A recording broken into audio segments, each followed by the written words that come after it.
Hi, Dave here with us. We always love when Dave joins us.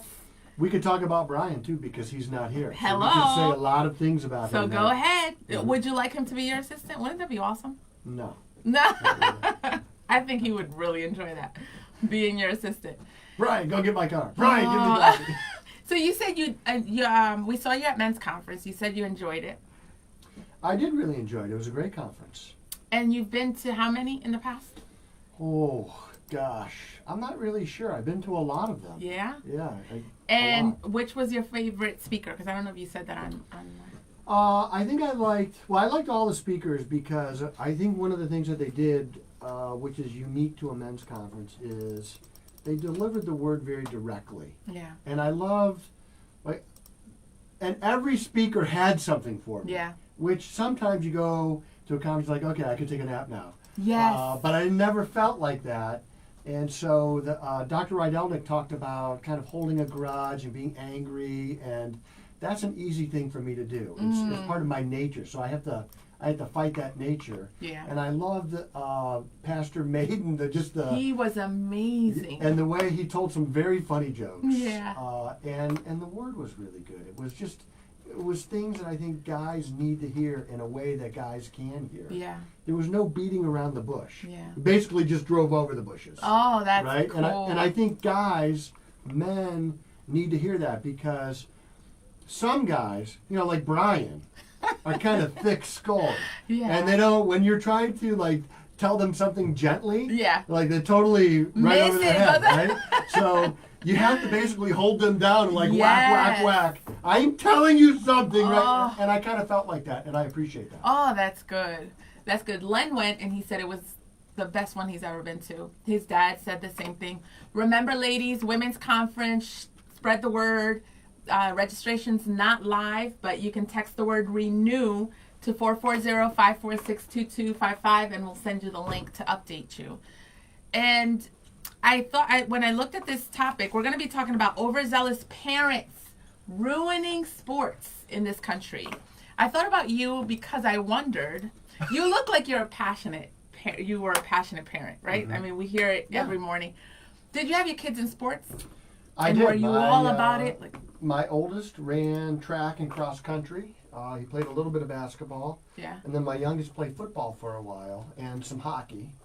And I coached hockey when I was younger. Before I even had kids, I coached hockey. And did you play? You played hockey? I did play hockey. Okay. In fact, when I met my mother-in-law for the first time, Yeah. I had 40 stitches in my face.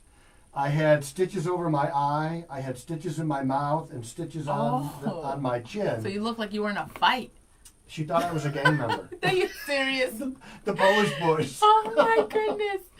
Wow. So were you passionate on the sidelines? A passionate what is that?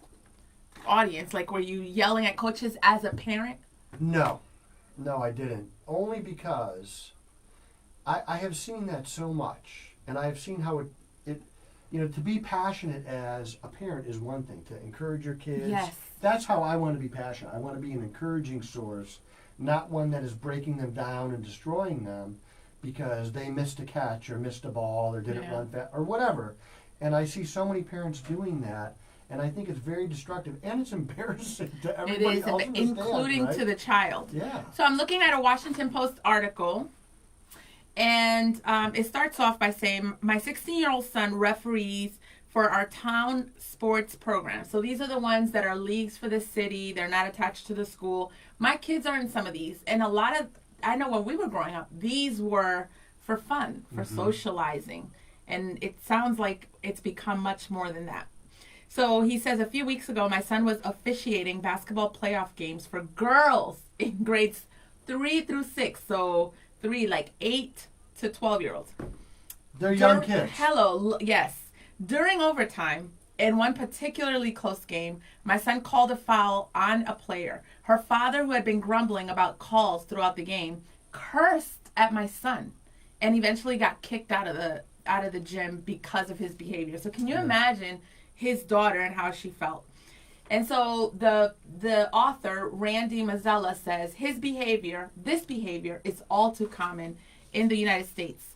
He actually says, quoting a sports parenting expert, says there has been a huge drop-off in the number of available referees and officials in youth sports due to the obnoxious behavior of parents. Does that surprise you?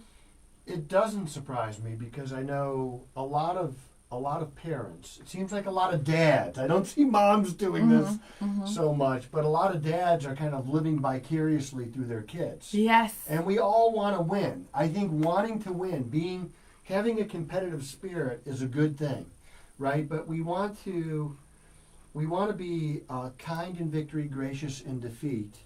And I actually want to be gracious in victory too, because somebody lost.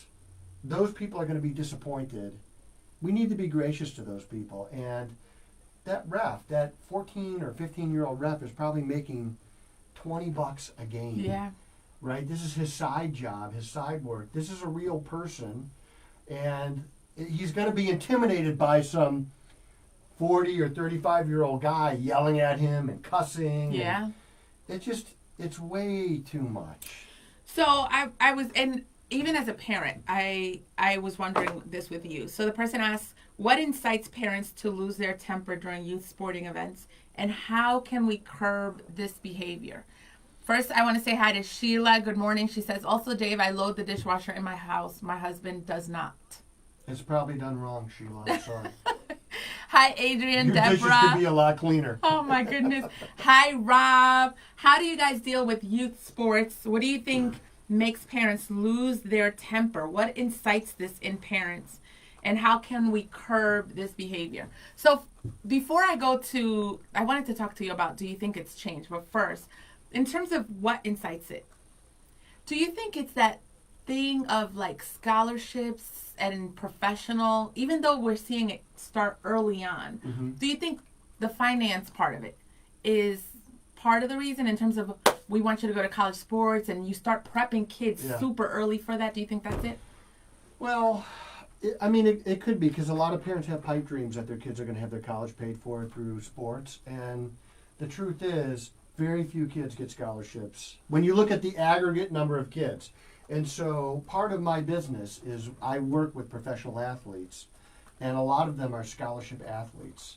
And they are so rare. They are such a rare breed. If you see college baseball, they don't give any full scholarships hardly to college baseball, because there's so many people on the team, they can only give partial scholarships. So I don't think it's that. I really think... Oh, you don't? Okay. I do not. Because most kids are never going to play scholarship college. They're not going to play D1 college sports. But do you think parents actually know that? No, they don't, because people are telling them, "Oh, I can get you a kid a scholarship," or I can.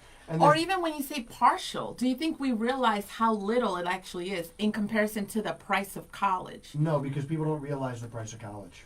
Yeah. They don't realize what a scam it is, where inflation is at just under 2%, or right at 2%, but the growth of the price of a college education is at 8.5%.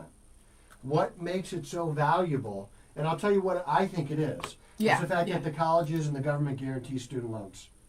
And so, Janelle, no matter what your income is, no matter where you've been or your background or where you come from, if you go to college and you can't pay for it, they'll say, well, it's all right, we can get you loans. Yeah. And they'll loan you 100%. Yeah. And that's why, because colleges know, until they push the price up so high that people can't afford it anymore, even with loans, that's when you'll see it stop. So I think we need to revamp the student loan provisions for colleges, because you shouldn't be able to pay for it 100% with loans, because kids are graduating and they cannot pay the debt. They cannot pay the debt. So you said it's not the dream of sending your kid off to college with a full athletic scholarship.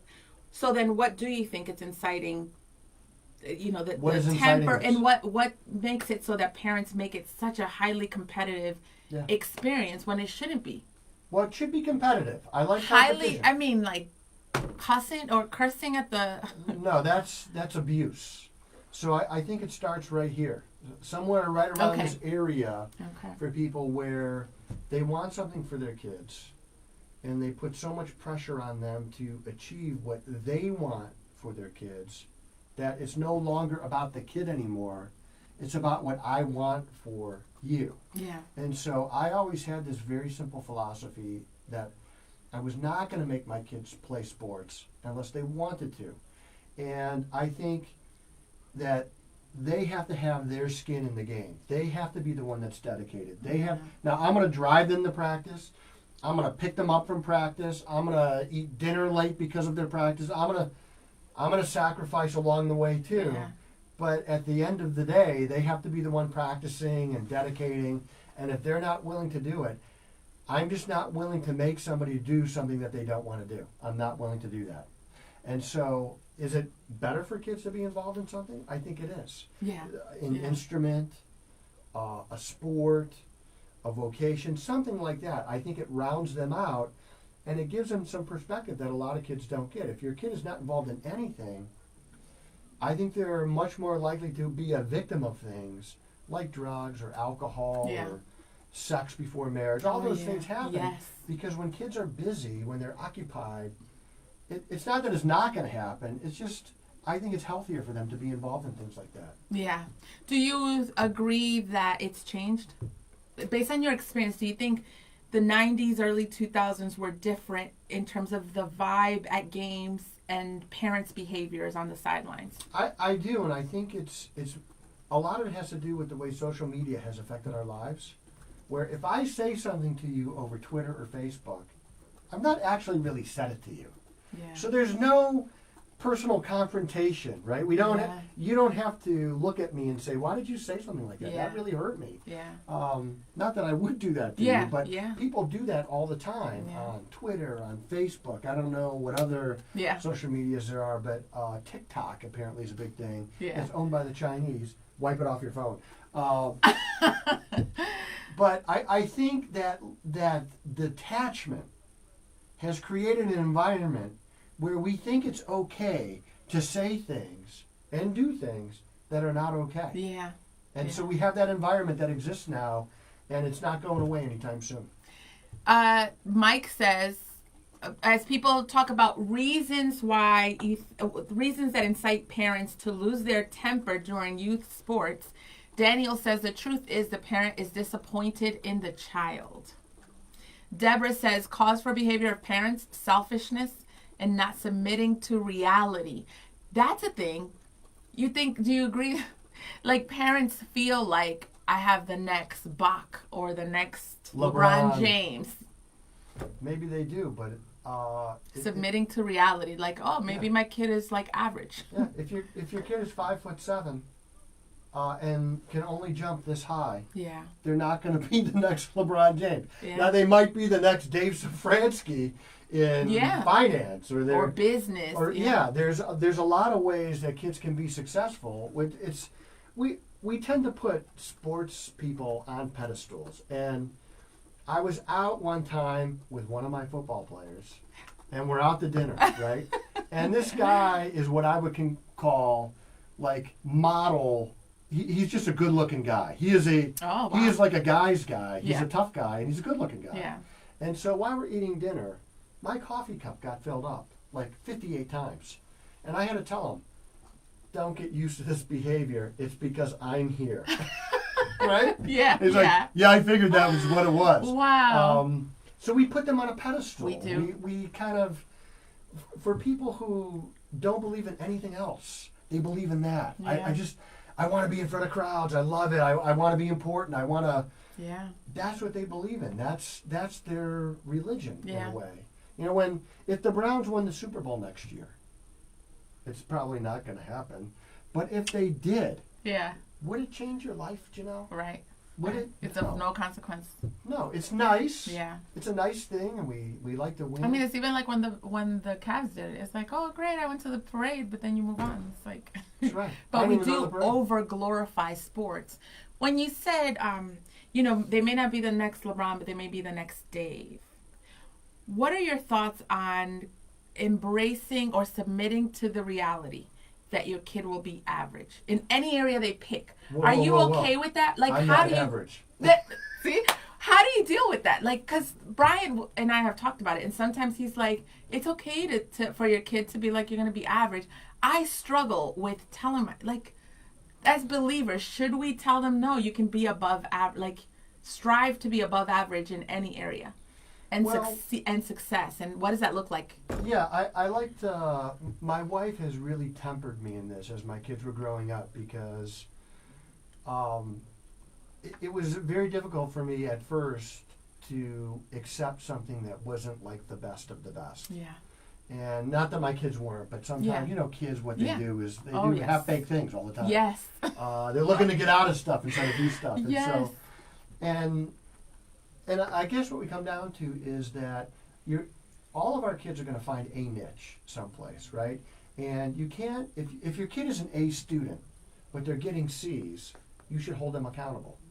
You should say, look, I know that your work is not living up to what we know your ability is, and I'm going to hold you accountable for that. But if your kid is a B student and they're doing B work, then they're where they should be. And putting that extra pressure on them. Now, the skill level really comes in of knowing the difference. And how do you know the difference? Well, every kid is going to be different. Mm-hmm. And I had it explained to me one time like a vine. There are vines that grow, and you can kind of train a vine to grow through a trellis. And then you get another vine, and you try and train it the same way, and you break the branch. Yeah. Right? So Yeah, you got to treat wow. your kids like different vines, knowing that they're going to have different levels of skill in different areas. And while this kid might be a very skilled musician, this kid might be good in math or great in sports, or maybe they're great in everything. Yeah, yeah. And I think we just have to realize that these kids are going to be different, and we have to help them find out what they're really good at, and then encourage that behavior. Yeah. Yeah, I like that. Wow, you're a good dad. Somebody wants to know, did Dave ever have his parking lot conference after Walkworth? So, you know Sagres, right? Yes, I saw him actually. Yeah. Yeah. He calls me. He's like, hey, Dave, I can't go find the truck. I can't find the truck. So I'm standing on my truck, honking the horn, waving. Aww. He walked to the other side of the parking lot. I did not have my conference at the beer No? Why? Brian wouldn't let People me. were probably looking for you? I'm sure they were at the dumpster. There was Aww. probably a whole group of people at the dumpster. Oh my goodness. So we're looking at ways that we can curb the behavior.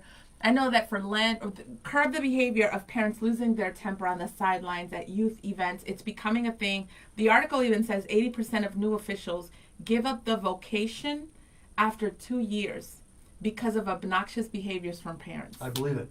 That's crazy. I think as a parent, you have to model behavior that you want to see from our kids, right?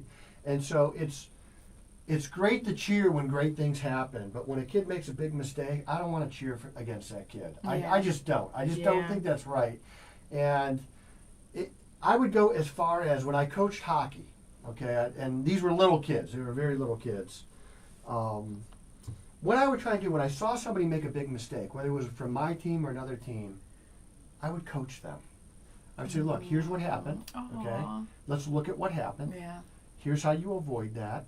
And you start to make it a teachable moment. It's not a moment where you destroy somebody. Yes. Remember, these are kids.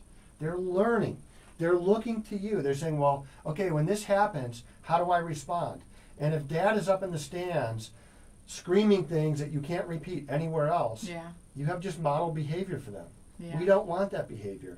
And so I think as an official or as a parent especially, I need to get in the way. I need to get in between that official and that parent in one way, shape, or form, or that official needs to kick them out right away. But I think what we should do is give somebody a very quick warning and then give them the door. Yeah. Because these are kids, mostly kids, but a lot of adults do this too because they just love the sport, right? Yeah, they do. You see a lot of basketball referees that are a little older and they can still make it up and down the court. Yeah.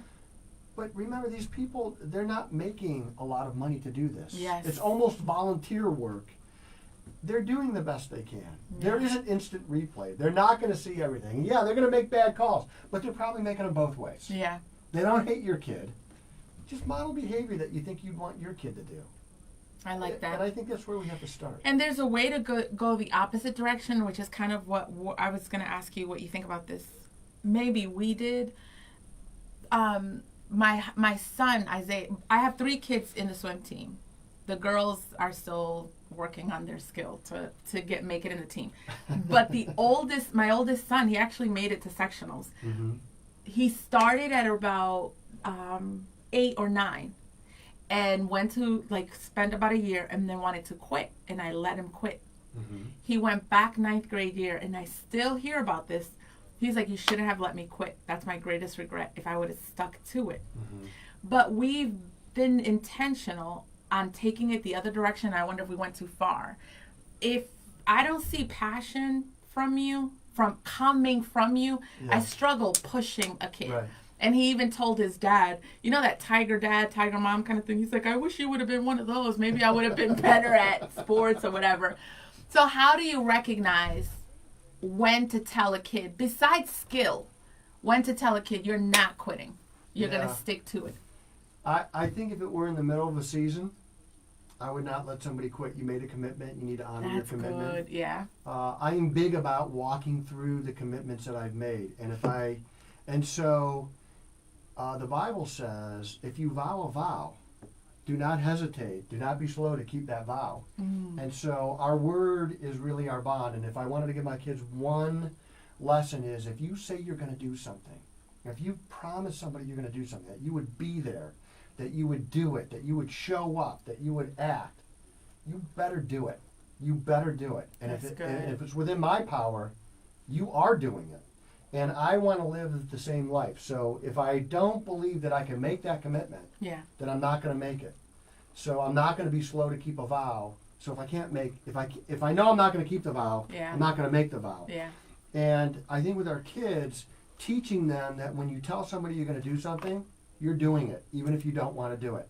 Even if you got to get up at 8 o'clock on a Saturday morning and go jump in a cold pool, you made the promise. Yeah. Now, if it's before the season and they say, I don't want to do this, I would probably sit down with them and just figure out, well, what's going on? Because sometimes kids will say, they don't really want to tell you what's going on, so I kind of want to get to the heart of the matter a little bit. Yeah. And so I would probably query a little bit, ask them open-ended questions, allow them to open up, and if I really thought that, okay, they got a good reason for not wanting to do it, I'd probably let them. And then, but your son is learning from that. He's saying, I shouldn't have quit that. That was a mistake. He actually turned into, which happens with the oldest kid, he's coaching his younger brothers. Yeah. So the brothers are 10, the ones in the swim team, 10 and 13, and they're on fire. And he's always telling them, my biggest regret was quitting. So, but I feel bad for him because I'm like, oh, that stinks. He had to learn the hard way. To learn the hard way. Yeah. Well, you have really good kids for swimming, too, because they're kind of tall and lanky but muscular. Yeah. So they're going to glide through the pool like a dolphin, right? I mean, these kids are made for swimming. Yeah. Lori says, how do you motivate a child who has potential in extracurricular activities but does not enjoy being told what to do in those areas? Ooh, Dave is great for this. Does fine with teachers and parents but struggles. How do you motivate a kid? Doesn't like to be told what to do. That's hard. Yeah, boy, I'm glad I'm not like that. What would have motivated you as a kid? Success. Success breeds success. When you do something, you realize, hey, I'm pretty good at this. I'm seeing results. I'm getting to where I want to go. It kind of drives people on like that. And to me, it sounds like this person is a little hard-headed. Yeah. Okay? I want to channel that because I like that. That's a person that's not easily diverted from their course when they get on that course. So this is a person who you're going to have to find a way to coach them where they don't realize they're being coached. Wow. Sometimes you make it sound like it's every good idea was theirs. Right? I know people like this. I might be a person like that. Exactly. Right? I might be that person. But when every great idea is my idea, I think they're great ideas. Oh, yeah. And so if you could find that way so we have to adapt our teaching style to what is going to serve them best. So if you just say, hey, Janelle, get in that pool right now. And they're going to say, you're not going to tell me what to do. Yeah. You could still tell them to get in the pool right now, but it's got to be in a way that they're going to hear it. One way I've used, I homeschool my kids, you make that kid the leader. So I would tell that kid, hey, can you get everybody in the pool? We got to start. And so they don't even realize you're telling him, get your butt in the pool. Right. Yeah, put them in charge of stuff because then they're telling people what to do. Yeah. And they think that's a great idea. When I tell people what to do, The same thing that I would have not done that you told me to do, funny. it's a better idea. Oh, that's hilarious. Sheila says, I love sports and I'm very competitive, so it's hard for me to have realistic expectations of my kids. I have to work pretty hard to make sure not to expect too much and let them know that I want them to have fun. That's a good comment, because sometimes it is, like, just because you're, let's say, disciplined, Yes. it makes you sometimes expect that same thing from your kids. It's called projection. Yeah. Right? We're projecting ourselves on our kids. They're But we different want people. the best for our kids, so it's hard not to. Well, sometimes the best thing for our kids is not what we want for them. Oh, Sometimes it's what we want for wow. ourselves. Yeah. Right? So you do want the best for, and I believe that 99% of people want the best thing for their kids. Yeah. But if it's just something that you couldn't do when you were a youth, because you didn't have the skill set or the drive or determination or the parents that allowed it to happen, that doesn't mean it's going to be the best thing for them. And remember the vine analogy, where each kid is going to be different. You got to train them a little bit differently. They're all going to respond to different. I have one kid. When he was a kid, I put him in timeout. I forget about him. He'd be there for 2 hours. And then I have another kid where we'd hold him down and count to 5. Oh, yeah. Right? And those kids had to be treated differently. Yeah. You could not, they're not going to respond to the same thing. Yeah. And still to this day, they're older now. But one of them, if I don't watch how I say what I'm going to say, even if it's, I'm going to give you a car. Yeah. If I say it wrong, there's going to be an explosion. Wow. So I have to really temper my words. This has taken me a long time. Sometimes on some things, I'm not the fastest learner. Oh, but that's why you're going to be an awesome grandfather. I'm actually learning a lot from you, and I really love, you're a really good dad, and I love your heart for uniqueness. Every kid's different.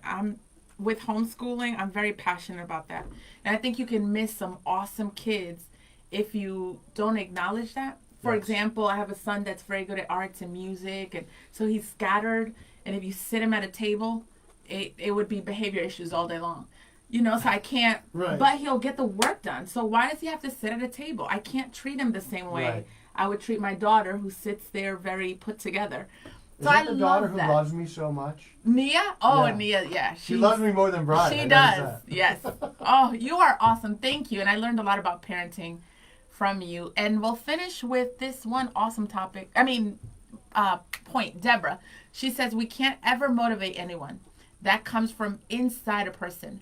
Maybe find out their love language, then give rewards for achievements that match their language. Set consequences similarly. That's a great, great point, Deborah. Thank you, guys. And Dave, you are awesome. See ya. Bye, guys. Do you have it? Mm-hmm. Oh, here, I see it. This was good. I learned a lot.